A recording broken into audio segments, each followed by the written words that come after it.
Magandang umaga, hapon o gabi sa inyong lahat. Ngayon, aming isasalaysay ang mensahe ng butil ng kape na sa salitang Ingles ay The Story of a Carrot, Egg, and a Coffee Bean. Kaya't halina, tayo ay makinig. Mensahe ng butil ng kape, isinalin sa Filipino ni Wilita A. Enrijo. Noong unang panahon, may mag-amang nakatira sa isang baryo. Ang kanilang hanapbuhay ay ang pagsasaka sa bukid. Isang araw, habang sila ay nagbubungkal ng lupa sa bukid, narinig ng ama ang kaniyang anak na may binabanggit. Hindi makatarungan ang aking buhay dahil sa hirap na aking nararanasan. Banggit ng anak. Sa pagkakataong iyon, tiningnan ng ama ang anak at tinawag niya papunta sa kusina. Nilagyan ng ama ang 3 palayok ng tubig at saka isinalang sa apoy. Walang narinig na salitaan sa mga oras na yaon. Hinayaan lamang nila ang mga nakasalang na palayok. Hindi nagtagal kumulo ang tubig. Sa unang palayok, inalagay ng ama ang karot. Sa pangalawa naman ay ang mga itlog. Sa panghuli ay ang butil ng kape ang inilahok. Makalipas ang 20 minuto, inalis ng ama ang mga baga at pinalapit ang anak sa mga palayok. Damhin mo ang mga ito. Hikayat ng ama. Ano ang iyong napuna? Bulong ng ama. Napansin ng anak na ang karot ay lumambot. Nagsimulang magpaliwanag ang ama tungkol sa dinaanang proseso ng karot, itlog at botil ng kape. Pare-pareho itong inilahok sa kumukulong tubig, subalit iba-iba ang naging reaksyon.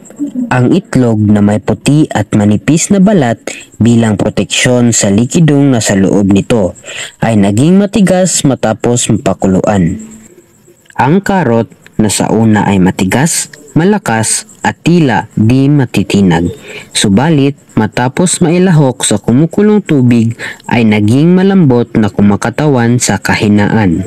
Samantala, ang butil ng kape nang ito ay mailahok sa kumukulong tubig ay natunaw, ngunit kapalit nito ay karagdagang sangkap ng magpapatingkad dito. Ngayon, nais kong ikintal mo ito sa iyong isipan. Ang kumukulong tubig ay katumbas na suliranin sa buhay. Usal ng ama. Kapag ito ay kumatok sa ating pinto, paano ka tutugon? Ikaw ba ay magiging karot, itlog o butil ng kape? Alin ka sa kanila? Ikaw ba ay magiging karot na malakas sa una, subalit nang dumating ang pagsubok ay naging mahina?